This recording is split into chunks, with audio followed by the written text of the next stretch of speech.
ఇక పత్రికల్లో వచ్చిన ప్రధాన వార్తలు చూద్దాం. ముందుగా నమస్తే తెలంగాణ చూద్దాం. నమస్తే తెలంగాణలో నిన్న తెలంగాణ రాష్ట్ర సాధకుడు, తెలంగాణ స్వాప్నికుడు, బీఆర్ఎస్ అధినేత, తెలంగాణ తొలి ముఖ్యమంత్రి కేసీఆర్ గారి జన్మదిన వేడుకలు రాష్ట్ర వ్యాప్తంగా జరిగాయి. ఆ మాటకొస్తే దేశ విదేశాల్లో కూడా కేసీఆర్ అభిమానులు, బీఆర్ఎస్ పార్టీ నాయకులు, కార్యకర్తలు, అక్కడ సెటిల్ అయిన వాళ్ళు కూడా దేశ విదేశాల్లో కూడా ఆయన బర్త్డేను చాలా గ్రాండ్గా సెలబ్రేట్ చేసుకున్నారు. సో నిన్న బీఆర్ఎస్ పార్టీ రాష్ట్ర కార్యాలయం తెలంగాణ భవన్లో కూడా కేక్ కట్ చేశారు. తెలంగాణ భవన్లో కేక్ కట్ చేసినటువంటి ఫోటోగ్రాఫ్ మనం చూస్తున్నాం. బీఆర్ఎస్ అధినేత మాజీ ముఖ్యమంత్రి కేసీఆర్ జన్మదిన వేడుకలు సోమవారం రాష్ట్ర వ్యాప్తంగా ఘనంగా జరిగాయి. కేసీఆర్ 71వ పుట్టినరోజు సందర్భంగా హైదరాబాద్ తెలంగాణ భవన్లో 71 కిలోల భారీ కేక్ను కట్ చేసిన బీఆర్ఎస్ వర్కింగ్ ప్రెసిడెంట్ కేటీఆర్, శాసనమండలిలో ప్రతిపక్ష నేత మధుసూదనాచారి, మాజీ మంత్రులు హరీష్ రావు, తలసాని శ్రీనివాస్ యాదవ్, సత్యవతి రాథోడ్, శ్రీనివాస్ గౌడ్, మాజీ ఎంపీ కవిత, ఎమ్మెల్సీ తక్కెలపల్లి రవీంద్రరావు, నేతలు ఆర్ఎస్ ప్రవీణ్ కుమార్, ఎర్రోల శ్రీనివాస్ తదితరులు ఉన్నారు. నిన్న 71 కిలోల భారీ కేక్ను కట్ చేశారు. మరోపక్క నిన్న కేసీఆర్ను తెలంగాణ ప్రజలు ఎంతగా గుండెల్లో పెట్టుకున్నారో అనడానికి ఆయన కోసం తరలి వచ్చినటువంటి అభిమానుల నిదర్శనం. ఎర్రవల్లిలోని కేసీఆర్ నివాసానికి సోమవారం ఉదయం నుంచే సందర్శకులు పోటెత్తారు. తమ అభిమాన నేతను కలిసి పుట్టినరోజు శుభాకాంక్షలు తెలిపారు. వెల్లువెత్తిన అభిమానంలో తడిసి ముద్దైన కేసీఆర్ ఓపికగా ఒక్కొక్కరిని కూడా ఆయన పలకరించారు. సో ఒక పక్క వెల్లువెత్తిన అభిమానం, మరోపక్క జననేత జన్మదిన సంబరం అంటూ ఈ వార్త మనం చూస్తున్నాం. సో నిన్న బీఆర్ఎస్ పార్టీ శ్రేణులు, కార్యకర్తలు, ఒక ఉద్యమాన్ని ప్రేమించే వాళ్ళు, ఉద్యమ నాయకుడిగా ఉన్నటువంటి కేసీఆర్ను ప్రేమించే వాళ్ళందరూ కూడా నిన్న ఆయన బర్త్డేని సెలబ్రేట్ చేసుకున్నారు. ఆయనకు హృదయపూర్వకంగా జన్మదిన శుభాకాంక్షలు తెలిపారు. సో మళ్ళీ కేసీఆర్ను సీఎం చేద్దామంటూ నిన్న కేటీఆర్ పేర్కొన్నారు. యావత్ తెలంగాణ ప్రజల ఆకాంక్ష ఇదే. లక్ష్యం కోసం గులాబీ దండు కలిసికట్టుగా కదలాలి. నాకే కాదు 4 కోట్ల తెలంగాణ ప్రజలకు కేసీఆర్ హీరో. ఇప్పుడు ఎక్కడికి వెళ్ళినా కేసీఆరే మళ్ళీ రావాలంటున్నారు. కేసీఆర్ జన్మదిన వేడుకల్లో బీఆర్ఎస్ నేత కేటీఆర్ 4 కోట్ల ప్రజల భావోద్వేగం కేసీఆర్ అంటూ హరీష్ రావు అభివర్ణించారు. ఊరు వాడ సంబరాలు, ఘనంగా వృక్షార్చన జరిగింది. తెలంగాణలోని ఏ మారుమూల పల్లెకు పోయినా, పట్టణానికి వెళ్ళినా ఆటో డ్రైవర్ను, ఆడబిడ్డలను, రైతన్నలను, ఓ చెల్లెను, ఓ తమ్ముడిని, ఇలా ఎవరిని కదిపినా కేసీఆరే రావాలంటున్నారు. ఆయనే తిరిగి ముఖ్యమంత్రి కావాలి అని కోరుకుంటున్నారంటూ కేటీఆర్ స్పష్టం చేశారు. ఆ రకంగా రాష్ట్ర ప్రజలందరూ కూడా ఆకాంక్ష వ్యక్తం చేస్తున్నారంటూ ఆయన పేర్కొన్నారు. సో నిన్న చాలామంది వారిని కలిసి శుభాకాంక్షలు తెలియజేశారు. ఎర్రవల్లిలోని నివాసంలో కేసీఆర్ను కలిసి బర్త్డే శుభాకాంక్షలు చెబుతున్న ఎమ్మెల్సీ కవిత, అనిల్ దంపతులు, చిత్రంలో మాజీ మంత్రి వేముల, మాజీ ఎమ్మెల్యే జీవన్ రెడ్డి ఉన్నారు.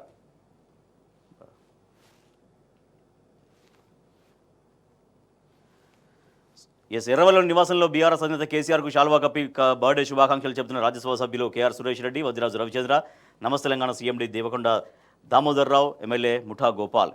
కేసీఆర్కు బొకే అందజేసి శుభాకాంక్షలు తెలుపుతున్న మండలిలో ప్రతిపక్ష నేత సిరికొండ మధుసూదనాచారి. పండగల కేసీఆర్ జన్మదిన వేడుకలు సాగాయి. రాష్ట్ర వ్యాప్తంగా సంబరాలు, వాడవాడలో కేక్ కటింగ్లు, స్వీట్ల పంపిణీ జరిగింది. గుడుల్లో కేసీఆర్ పేరిట ప్రత్యేక పూజలు చేశారు. మేడ్చల్ జిల్లా అంతటా వృక్షార్చన సాగింది. కేసీఆర్ పుట్టిన సందర్భంగా మేడ్చల్ మల్కాజ్గిరి జిల్లా వ్యాప్తంగా వృక్షార్చన కార్యక్రమంలో భాగంగా మాజీ ఎంపీ సంతోష్ కుమార్, మాజీ మంత్రి మల్లారెడ్డి ఆధ్వర్యంలో బీఆర్ఎస్ నాయకులు, అభిమానులు పెద్ద ఎత్తున మొక్కలు నాటారు. సైకోరియన్ హోమ్ అనాథ పిల్లల ఆశ్రమంలో సంతోష్ కుమార్ కేక్ కట్ చేసి పిల్లలకు భోజనం ఏర్పాటు చేశారు. కేసీఆర్ పుట్టినరోజు పురస్కరించుకుని ఆశ్రమానికి 2 లక్షల విరాళం అందజేస్తారని సంతోష్ కుమార్ ప్రకటించారు. చూస్తున్నాం. ఇక్కడ వరుసగా మనం శుభాకాంక్షలు తెలిపినటువంటి నాయకులు మనం చూస్తున్నాం. బండ ప్రకాష్ డిప్యూటీ చైర్మన్, మండలి డిప్యూటీ చైర్మన్ బండ ప్రకాష్ విశేష తెలిపారు. ఎమ్మెల్యే వివేకానంద, ఎమ్మెల్సీ సెంబీపూర్ రాజు, తక్కెలపల్లి రవీంద్రరావు ఎమ్మెల్సీ. తర్వాత సిక్కింలో మొక్కలు నాటిన బోయినపల్లి వినోద్ కుమార్ దంపతులు చూస్తున్నాం. కేసీఆర్ బర్త్డే సందర్భంగా వారు అక్కడ మొక్కలు నాటారు. పోచంపల్లి శ్రీనివాసరెడ్డి విశేష తెలిపారు. ఎమ్మెల్సీ యాదవరెడ్డి. విదేశాల్లో కూడా సంబరాలు అమరానంటున్నాయి. బీఆర్ఎస్ ఎన్ఆర్ఐ విభాగం ఆధ్వర్యంలో డల్లాస్లో ఘనంగా పుట్టినరోజు వేడుకలు జరిగాయి. ఖమ్మం నగరంలో ఎమ్మెల్సీ తాతా మధుసూదన్, ఇంకా మాజీ ఎమ్మెల్యే సండ్ర వెంకట వీరయ్య, తర్వాత మిగిలిన నాయకులు ఉన్నారు. మాజీ మంత్రి జోగురామన్న ఆదిలాబాద్ బీఆర్ఎస్ కార్యాలయంలో కేక్ కట్ చేశారు. ఖమ్మం నగరంలో పువ్వాడ అజయ్ కుమార్ కేక్ కట్ చేశారు. శుభాకాంక్షలు తెలిపి కేసీఆర్ చేతిని ముద్దాడుతున్న మాజీ మంత్రి మహమూద్ అలీ. జనగామ జిల్లా దేవరూపల్లో ఆయన మాజీ మంత్రి ఎర్రబెల్లి దయాకర్ రావు కేక్ కట్ చేశారు. తర్వాత హెల్మెట్లు కూడా యువకులకు పంపిణీ చేశారు ఆయన. సో రైట్, ఇట్లా కేసీఆర్ అంటే నాలెడ్జ్, కరేజ్, రిజల్ట్ అంటూ మండలి ప్రతిపక్ష నేత సిరికొండ మధుసూదనాచారి కేసీఆర్ని అభివర్ణిస్తూ, ఆయన ఉద్యమ పందాన్ని, ఆయన పోరాట పటిమను అభివర్ణిస్తూ పేర్కొన్నారు. 4 కోట్ల ప్రజల భావోద్వేగం కేసీఆర్. పదవుల్ని త్యజించి ఢిల్లీ పీఠాన్ని కదిలించి తెలంగాణ రాష్ట్రాన్ని సాధించిన కారణ జన్ముడు. ఆయన జన్మదినం అందరికీ పండుగ దినం. కేసీఆర్ నాయకత్వంలో పనిచేయడం అదృష్టం. అన్ని వర్గాల వారు ఆయననే కోరుకుంటున్నారు. కేసీఆర్ బర్త్డే వేడుకల్లో మాజీ మంత్రి హరీష్ రావు.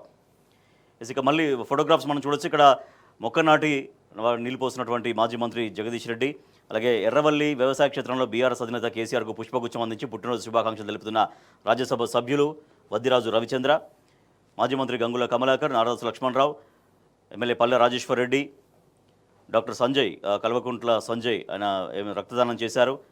కోవా లక్ష్మి కూడా విషెస్ తెలిపారు. ఎమ్మెల్యే విజయుడు, చెల్ల వెంకటరామిరెడ్డి ఎమ్మెల్సీ వాళ్ళు కేక్ కట్ చేసి సంబరం చేసుకున్నారు. కేసీఆర్ బర్త్డే సందర్భంగా మెదక్ జిల్లా నిజాంపేటలో కాంగ్రెస్ నాయకులకు చాక్లెట్లు పంచుతున్న సిపిఐ నాయకులు బాలగౌడ్ అంటూ ఇక్కడ మనం ఒక ఇంట్రెస్టింగ్ ఫోటో మనం చూస్తున్నాం. కాంగ్రెస్ నాయకుడికి, కాంగ్రెస్ కార్యకర్తకు, కాంగ్రెస్ నాయకులకి సిపిఐ నాయకుడు కేక్ కట్ చేసి స్వీట్ మిఠాయి తినిపిస్తున్నాడు. అంటే పార్టీలకు అతీతంగా వారి పట్ల అభిమానం చాటుకున్నటువంటి ఫోటోగ్రఫీ చూస్తున్నాం. అలాగే పెద్దపల్లి జిల్లా గోదావరిఖనిలో హోమం నిర్వహించినటువంటి కొప్పుల ఈశ్వర్, కోరుకంటి చందర్, మాజీ మంత్రి నిరంజన్ రెడ్డి కూలీలకు మిఠాయిలు పంచుతున్నారు. ఎమ్మెల్యే పాడి కౌశిక్ రెడ్డి విషెస్ తెలిపారు. చిన్నారి గొప్ప మనసు, కేసీఆర్ పుట్టినరోజును పురస్కరించుకొని చిన్నారి వితరణతో తన గొప్ప మనసు చాటుకుంది. 5,000తో అదే స్కూల్కి చెందినటువంటి మోటార్ను కొనిచ్చింది. ఆ స్కూల్కి ఉపయోగపడే విధంగా ఒక పరికరం కొనిచ్చింది అని వార్త చూస్తే, ముగ్గురు చిన్నారుల పేరిట పోస్టల్ డిపాజిట్. ఇటీవల ఆత్మహత్య చేసుకున్న సిద్దిపేట జిల్లా గజ్వేల్ మండలం గిరిపల్లి గ్రామానికి చెందిన రైతు బండారి రవీందర్ ముగ్గురు 6 ఏళ్లలోపు కుమార్తెలకు కేసీఆర్ జన్మదిన సందర్భంగా గజ్వేల్ ఏఎంసీ మాజీ చైర్మన్ మాదాసు శ్రీనివాస్ ఆర్థిక సాయం అందజేశారు. కేసీఆర్ 72వ వసంతంలోకి అడుగు పెడుతున్నటువంటి తరుణంలో 24,000 చొప్పున ముగ్గురికి 72,000 పోస్టల్ డిపాజిట్లు అందజేశారు. తన అభిమాన నేత కేసీఆర్కు పుట్టినరోజు శుభాకాంక్షలు తెలిపేందుకు ఎర్రవెల్లి వ్యవసాయ క్షేత్రంలో బారులు తీరినటువంటి యువకుల ఫోటో మనం చూస్తున్నాం. కేసీఆర్కు జనం నీరాజనం పలికారు. ఎర్రవెల్లికి వెలువెత్తినటువంటి అభిమానం, ఘనంగా జననేత బర్త్డే వేడుకలు, నినాదాలతో మారుమోగిన పరిసరాలు, గంటల తరబడి అభిమానులు శుభాకాంక్షలు స్వీకరించారు బీఆర్ఎస్ అధినేత కేసీఆర్. సో ఇట్లా నిన్న వారికి మరొక ఫోటోగ్రాఫ్ చూస్తున్నాం. నేరడిగొండలో రక్తదానం చేసినటువంటి దివ్యాంగుడు జంగు పోచనను అభినందిస్తున్న బౌద్ధ ఎమ్మెల్యే అనిల్ జాదవ్. సో ఇట్లంతా పార్టీ నాయకులు, పార్టీ కార్యకర్తలు, ఆయన అభిమానించే వాళ్ళందరూ కూడా నిన్న వారికి విషెస్ తెలిపారు. నేరుగా కలిశారు, చాలామంది కలిశారు. ఆయన కూడా చాలా ఓపికగా వాళ్ళందరి విషెస్ అందుకున్నారు. సో ఇట్లా రాష్ట్ర వ్యాప్తంగా నిన్న చాలా గ్రాండ్గా, చాలా ఘనంగా కేసీఆర్ బర్త్డే వేడుకలు చాలా అంగరంగ వైభవంగా, చాలా ఆత్మీయత మధ్య జరిగాయి. సో చాలాసేపు కూడా ఎర్రవల్లి వ్యవసాయ క్షేత్రంలోకి జనం పోటెత్తారు. వాళ్ళందరి శుభాకాంక్షలు కూడా చాలా ఓపికగా ఆయన స్వీకరించారు. వచ్చినటువంటి ప్రతి ఒక్కరిని కూడా పేరు పేరున ఆయన పలకరించారు ఆత్మీయంగా. మరొక వార్త మనం చూద్దాం. 10 ఏళ్ల కేసీఆర్ పాలన, తెలంగాణ అగ్రపదాన. రాష్ట్ర ఆవిర్భావం నుంచి పరుగులు తీసిన ఆర్థిక ప్రగతి, వాస్తవాలు వెల్లడించిన కాంగ్రెస్ సర్కారు గణాంకాలను మనం చూస్తున్నాం. దశాబ్ద ప్రగతికి అద్దం పట్టిన రాష్ట్ర గణాంక నివేదిక. నిన్న రాష్ట్ర గణాంక నివేదిక 2024 రిలీజ్ చేశారు డిప్యూటీ సీఎం భట్టి విక్రమార్క. దాంట్లో 10 సంవత్సరాల కాలంలో తెలంగాణ ఎట్లా అగ్రపదాన దూసుకెళ్ళింది అనేది చాలా సవివరంగా, చాలా డీటెయిల్డ్గా అనేక అంశాలుగా దాంట్లో చూడొచ్చు. జీఎస్డీపీ తలసరి ఆదాయంలో నెంబర్ 1. 10 ఏళ్లలో కొత్తగా 78 లక్షల ఎకరాలు సాగులోకి వచ్చాయి. బీఆర్ఎస్ హయాంలో కొత్త శిఖరాలకు తెలంగాణ వెళ్ళింది. కాంగ్రెస్ పాలనలో పెరిగిన విద్యార్థుల డ్రాప్ అవుట్లు, తెరల మరలైన తీరును వెల్లడించినటువంటి గణాంక నివేదిక. 10 ఏళ్ల కాలంలో ఎట్లా అగ్రపదాన దూసుకెళ్ళిందనేది స్వయంగా కాంగ్రెస్ సర్కారు రిలీజ్ చేసినటువంటి గణాంకాలు అద్దం పడుతూ ఉన్నాయి. జీఎస్డీపీ తలసరి ఆదాయంలో నెంబర్ 1గా ఎట్లా సాగింది, 78 లక్షల ఎకరాలు సాగులోకి ఎట్లా వచ్చాయనేది దాంట్లో సవివరంగా చూడొచ్చు. 2014-15లో 5,05,849 కోట్లుగా ఉన్న తెలంగాణ జీఎస్డీపీ 2023-24లో 196.9% వృద్ధితో 15,01,981 కోట్లుగా నమోదైంది. అదే సమయంలో దేశ జీడీపీ వృద్ధి మాత్రం 136.89%గానే ఉన్నది. అంటే దేశ జీడీపీ కంటే రాష్ట్ర జీడీపీ ఆ రోజు 2023-24 సమయానికి 196.9% వృద్ధి ఉంది. అంటే చాలా ఎక్కువగా మనకు కనిపిస్తుంది దేశ వృద్ధి రేటుతో పోల్చుకుంటే. 2014-15 అంటే అప్పుడు రాష్ట్రం ఆవిర్భవించినటువంటి తొలి సంవత్సరం. ఆ తొలి సంవత్సరంలో 5,05,849 కోట్లుగా ఉంటే దాన్ని 2023కి వచ్చేసరికి 15 లక్షలు చేశారంటే దాదాపుగా మూడింతల కంటే ఎక్కువగా పెరిగింది. 2023-24లో దేశ తలసరి ఆదాయం 1,84,205గా ఉండగా తెలంగాణలో తలసరి ఆదాయం ఎంతంటే 3,56,564తో నాన్ స్పెషల్ కేటగిరీ ఎన్ఎస్సి రాష్ట్రాల్లో అగ్రభాగాన నిలిచింది. ఇది నిన్న కాంగ్రెస్ సర్కార్ రిలీజ్ చేసినటువంటి గణాంకాల్లో స్పష్టమవుతున్నటువంటి విషయం. 2014-15లో రాష్ట్రంలో ధాన్యం ఉత్పత్తి 68.17 లక్షల టన్నులు ఉండగా 2023-24లో 260.88 లక్షల టన్నులకు పెరిగింది. 2014-15లో రాష్ట్రంలో సాగు విస్తీర్ణం 1.31 కోట్ల ఎకరాలు ఉండగా 23-24లో ఏకంగా 2.09 కోట్ల ఎకరాలకు పెరిగింది. అంటే డబుల్ అయిందనేది ఆ నివేదిక చెప్తున్నటువంటి వెల్లడిస్తున్నటువంటి గణాంకాలకు సంబంధించినటువంటి వాస్తవం మనం చూస్తే 10 ఏళ్ల కేసీఆర్ పాలన తెలంగాణ అగ్రపదాన ఎట్లా దూసుకెళ్ళింది అనేది వ్యవసాయ రంగం పైన కీలక అంశాలు ఎట్లా ఉన్నాయని మనం సవివరంగా చూడొచ్చు. కేసీఆర్ పాలనలో ఆర్థిక వృద్ధి ఎట్లా సాగింది అనేది సవివరంగా చూడొచ్చు. 2014-15లో మనం ఇందాక చూసినట్టుగా 5,05,849 కోట్లుగా ఉన్న తెలంగాణ జీఎస్డీపీ 23-24లో 196.9% వృద్ధితో 15,01,981 కోట్లుగా నమోదైంది. అదే సమయంలో దేశ జీడీపీ మాత్రం 136.89%గానే ఉంది. దేశ జీడీపీలో తెలంగాణ వాటా 2014-15లో 4.1% ఉండగా 2023-24లో 5.1%కి పెరిగింది. జనాభా పరంగా చూస్తే దేశ జనాభా మొత్తంలో తెలంగాణ 2.8% ఉన్నప్పటికీ దేశ జీడీపీలో మాత్రం 5.1% వాటాను సమకూర్చుకుంది అంటే అది మామూలు విజయం కాదని చెప్పుకోవచ్చు. ఆర్థిక ప్రగతిలో అగ్రభాగాన తెలంగాణ నిలిచింది. కేసీఆర్ పాలనలో రాష్ట్రంలో ఆర్థిక అభివృద్ధి గణనీయంగా జరిగిందని, దేశ సగటుతో పోల్చుకుంటే తెలంగాణ అధికంగా వేగంగా వృద్ధి నమోదు చేసినట్టు గణాంకాలు స్పష్టం చేశాయి. తలసరి ఆదాయంలోనూ తెలంగాణ అగ్రభాగాన నిలిచినట్లు వెల్లడైంది. తెలంగాణ ఏర్పాటు తర్వాత దేశ సగటుతో పోల్చుకుంటే తెలంగాణ రాష్ట్రం దేశీయ స్థూల ఉత్పత్తి జీఎస్డీపీలో ప్రతి ఏటా వృద్ధిని నమోదు చేసుకుంటూ వెళ్ళింది. అన్నపూర్ణలా మారిన తెలంగాణ కేసీఆర్ అమలు చేసిన పథకాలు రాష్ట్ర వ్యవసాయ రంగాన్ని అభివృద్ధి చేయడంతో పాటు రాష్ట్ర ఆదాయాన్ని, సంక్షేమాన్ని పెంచిందంటూ కాంగ్రెస్ సర్కారు ఈ నివేదికలో పేర్కొంది. ఇందుకోసం ప్రభుత్వం కాళేశ్వరం, మిషన్ కాకతీయ, 24 అవర్స్ ఉచిత విద్యుత్, రైతు బంధు పెట్టుబడి సాయం పథకం, రైతు బీమా పథకాన్ని ప్రతిష్టాత్మకంగా అమలు చేసినట్లు వెల్లడించింది. సో ఇది నిన్న ప్రభుత్వం రిలీజ్ చేసినటువంటి నివేదిక. 20% పైగా విద్యార్థుల డ్రాప్ అవుట్లు సాగాయి ఈ సంవత్సర కాలంలో అంటూ ఈ వార్తగా మనం చూస్తున్నాం. తలసరి విద్యుత్ వినియోగం తగ్గిందా పెరిగిందా వివరాలు వెల్లడించని సర్కారు, కొత్త నివేదికలో పాత వివరాలంటూ ఈ వార్త చూడొచ్చు. సో వరి, పత్తి ఉత్పత్తి లక్షల ఎకరాలు, లక్షల టన్నులు ఎట్లా సాగవుకుంటూ వచ్చింది. పంట రకం వరి ఎట్లా సాగింది 2014-15లో, 2023-24కి వచ్చేసరికి ఎట్లా పెరిగింది లక్షల టన్నుల్లో అనేది మనం చూస్తున్నాం. వరి అనేది 34,97,000 ఎకరాల్లో ఉత్పత్తి ఎంత అంటే 68,17,000 టన్నులు అప్పుడు 2014-15లో. కానీ 2023-24కి వచ్చేసరికి అది ఎంత గణనీయంగా పెరిగిందో మనకు కనిపిస్తోంది. 118,10,000 ఎకరాల్లో వరి విస్తీర్ణం సాగైతే 260,88,000 టన్నుల వరి ధాన్యం అనేది ఇక్కడ మనం చూస్తున్నాం. అలాగే పత్తిలో కూడా చాలా ఇంక్రిమెంట్ మనకు కనిపిస్తుంది. సో ఇట్లా అన్ని రంగాల్లో 10 ఏళ్ల కేసీఆర్ పరిపాలనలో చాలా అద్భుతంగా తెలంగాణ ప్రగతి పదాన దూసుకెళ్ళింది అంటూ స్వయంగా కాంగ్రెస్ ప్రభుత్వం నిన్న రిలీజ్ చేసినటువంటి గణాంకాలు చెబుతున్నాయి. 9-10 సంవత్సరాల కాలంలో తెలంగాణ 2014-15లో ఉన్నటువంటి పరిస్థితి నుంచి మొదలుకొంటే 23 వరకు చాలా అద్భుతంగా ఎట్లా తీసుకెళ్లారు. అన్ని రంగాల్లో కూడా పంట ఉత్పత్తి నుంచి మొదలుకొని తలసరి ఆదాయం పెంచే విధంగా, తర్వాత విద్యుత్తు 24 అవర్స్ విద్యుత్ ఇచ్చే విధంగా, ఇట్లా అన్ని రంగాలు ఎట్లా డెవలప్ అవ్వుకుంటూ వచ్చినాయి.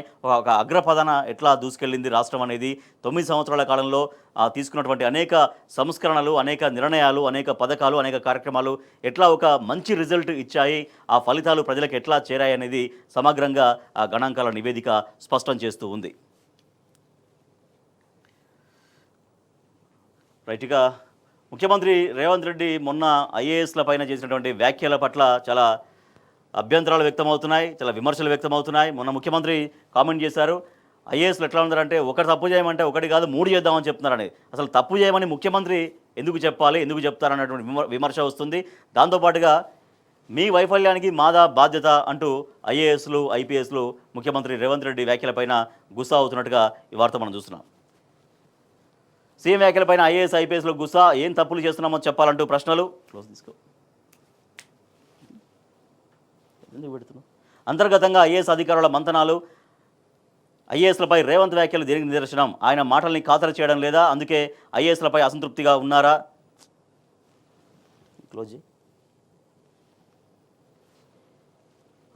అసంతృప్తిగా ఉన్నారా? రాజకీయ అధికార వర్గాల్లో జోరుగా చర్చ. ఐఏఎస్లకు ఏసీ జబ్బు పట్టిందని ఒక తప్పు చేయమంటే 3 తప్పులు చేస్తున్నారని ముఖ్యమంత్రి రేవంత్ చేసిన వ్యాఖ్యలు దుమారం రేపుతున్నాయి. సీఎం వ్యాఖ్యలపై ఐఏఎస్, ఐపీఎస్ అధికారులు లోపల రగులుతున్నట్టు సమాచారం. అందరూ అవినీతి పరులే అన్నట్టుగా ముద్ర వేయడం పైన వారు తీవ్రంగా మండిపడుతున్నారు. ఇట్లా మొన్న ముఖ్యమంత్రి రేవంత్ రెడ్డి చేసినటువంటి కామెంట్స్ పట్ల తీవ్రంగా ఆగ్రహాలు వ్యక్తమవుతున్నాయి. వాళ్ళు ఆగ్రహం వ్యక్తం చేస్తున్నారు. తమను తప్పు చేసేటువంటి అధికారులుగా సీఎం రేవంత్ రెడ్డి స్వయంగా మాట్లాడడం పట్ల వాళ్ళు తీవ్రంగా అభ్యంతరం వ్యక్తం చేస్తున్నారు. వాళ్ళు మదన పడుతున్నారు. మరొక వార్త చూస్తున్నాం. వాయిదాల భరోసా వారానికి 1 ఎకరమే ప్రారంభించి 22 రోజులైనా 3 ఎకరాల వరకు అందిన సాయం. ఈ నెల 12 తర్వాత మళ్లీ నిలిచిన పెట్టుబడి సాయం పంపిణీ. 4 ఎకరాల ఊసెత్తని ప్రభుత్వం. 30 లక్షల మంది ఎదురు చూపులు. పూర్తయ్యేది ఎప్పుడంటూ రైతుల ఆవేదన. సో రైతు భరోసా చాలా ఇస్తున్నాం, అందరు రైతులకు ఇచ్చేస్తున్నామని చెప్పేసి అన్నారు. తర్వాత మండలానికి ఒక గ్రామం మాత్రమే ఏర్పాటు ఎంచుకున్నారు. ఆ ఒక గ్రామంలో కంప్లీట్ కావడమే చాలా రోజులు పట్టింది. తర్వాత 1 ఎకరము, 2 ఎకరాలు, 3 ఎకరాలు అంటే అది కూడా దాదాపుగా 22 డేస్ అయినాక ఈ పాటికి అందరికీ రైతు బంధు అందాల్సింది. కోర్స్ రైతు బందే అనాల్సింది. ఎందుకంటే రైతు భరోసా అంటే 15,000 అయితేనే రైతు భరోసా. ఎందుకంటే 15,000 ఇస్తామని చెప్పారు. తర్వాత అది 12,000కే పరిమితమైంది. సో ఆ పంట పెట్టుబడి సాయం అనేది దాదాపుగా 20 డేస్ ప్రక్రియలో ప్రతి చివరి రైతు కూడా ఈ పాటికి రైతు సాయం అనేది అందాల్సిందే. కానీ కేవలం 3 ఎకరాల వరకే అందింది. ఆ 3 ఎకరాల్లో కూడా చాలామంది 3 ఎకరాలకు ఉన్న వాళ్ళకు కూడా డబ్బులు పడలేదంటూ రైతాంగం చాలా తీవ్రంగా అసంతృప్తిగా ఉంది. కడుపు మండిన రైతు, బైకుకు నిప్పు, భరోసా రాలేదు, రుణమాఫీ కాలేదు. నిరసనగా బ్యాంకు ముందే తన బైకును తగలబెట్టిన రైతు, రేవంత్ సర్కార్ తీరుపై ఆగ్రహం. నాగర్ కర్నూలు జిల్లాలో ఈ ఘటన జరిగింది. సో ఇట్లా రైతాంగం తీవ్రంగా ఆగ్రహం వ్యక్తం చేస్తున్నటువంటి పరిస్థితి. మరొక పక్కనే వార్త మనం ఇంకోటి చూద్దాం. యాక్చువల్లీ ఇంటి పన్ను కట్టలేదని తలుపులు లాక్కెళ్లారు. భూపాలపల్లి పట్టణంలోని సెగ్గంపల్లిలో ఇంటి పన్ను కట్టలేదంటూ పలువురు ఇండ్ల తలుపుల్ని మున్సిపల్ అధికారులు లాక్కెళ్లారు. సో మళ్ళీ సమైక్య రాష్ట్రంలో పరిస్థితి ఎట్లా ఉందో అదే పరిస్థితి. మొన్న కూడా గేట్లు ఎత్తుకెళ్లారు. ఇవాళ భూపాలపల్లిలో పట్టణంలో ఏకంగా తలుపులే పిక్కెళ్లారు. పోలీసు పహారాల భూసేకరణ సర్వే, నారాయణపేట కొడంగల్ ఎత్తిపోతల భూసేకరణ రైతుల నుంచి తీవ్ర నిరసన తగులుతోంది. అయినా కూడా పోలీసు పహారాలోనే బలవంతంగా భూసేకరణ జరుగుతున్నట్టుగా ఈ వార్త చూస్తున్నాం. బీజేపీ కాంగ్రెస్ కలిసి డ్రామాలు, సర్వే తప్పిదాలని పక్కదారి పట్టించడానికి నాటకాలు. సీఎం రేవంత్వి వంకర మాటలు, రాహుల్ది ఏ మతమైతే ఏంది, ప్రధాని మోడీది ఏ కులమైతే ఏంది నాటకాలాడుతున్న రెండు పార్టీలు.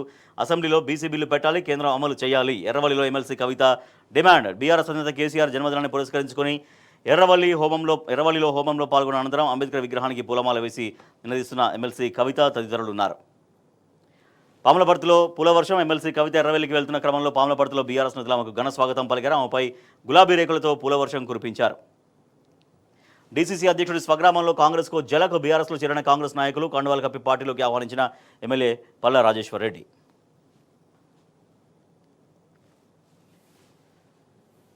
జలదోపిడీపై కేంద్రానికి ఫిర్యాదు.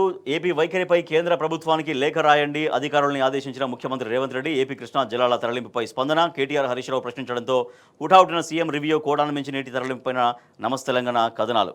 కేటీఆర్ హరీష్ ప్రశ్నించడంతో రివ్యూ. ఏపీ జలదోపిడీపైన బీఆర్ఎస్ వర్కింగ్ ప్రెసిడెంట్ కేటీఆర్, మాజీ మంత్రి హరీష్ రావు ఆదివారం నిలదీయడంతో సీఎం రేవంత్ రెడ్డి హుటాహుటిన రివ్యూ నిర్వహించారు.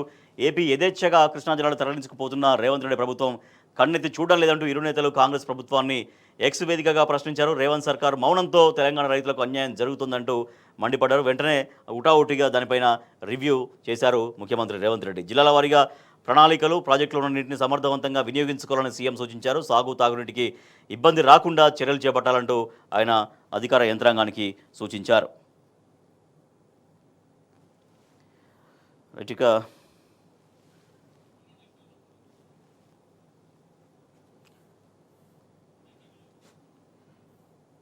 ఎస్సీ వర్గీకరణకు సంబంధించి వార్త మనం చూడవచ్చు. జస్టిస్ షమీం అఖ్తర్ నివేదిక తప్పుల తడక. ఇప్పటికైనా తప్పుల్ని సరిదిద్దాలి. ప్రభుత్వానికి మందకృష్ణ సూచన. వర్గీకరణతో అవకాశాలు మెరుగుపడతాయంటూ మంత్రి దామోదర రాజనరసింహ చేసినటువంటి స్టేట్మెంట్స్ చూస్తున్నాం.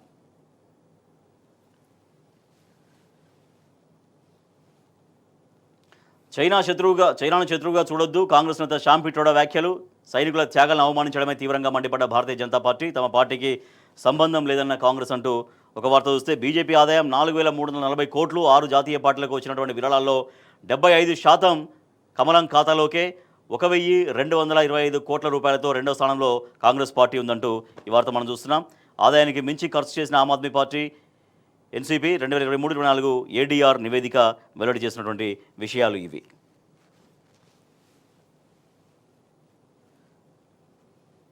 నూతన వధూవరులకు కేసీఆర్ దంపతుల ఆశీర్వాదం. మర్కూకు మండలం పాములపర్తిలో నిర్వహించిన శ్రీ రమా సహిత సత్యనారాయణ స్వామి వ్రతంలో నవ దంపతుల్ని ఆశీర్వదిస్తున్న తెలంగాణ తొలి ముఖ్యమంత్రి కేసీఆర్, శోభమ్మ దంపతులు. చిత్రంలో నమస్తే తెలంగాణ ఎడిటర్ తిగుల కృష్ణమూర్తి దంపతులు ఉన్నారు.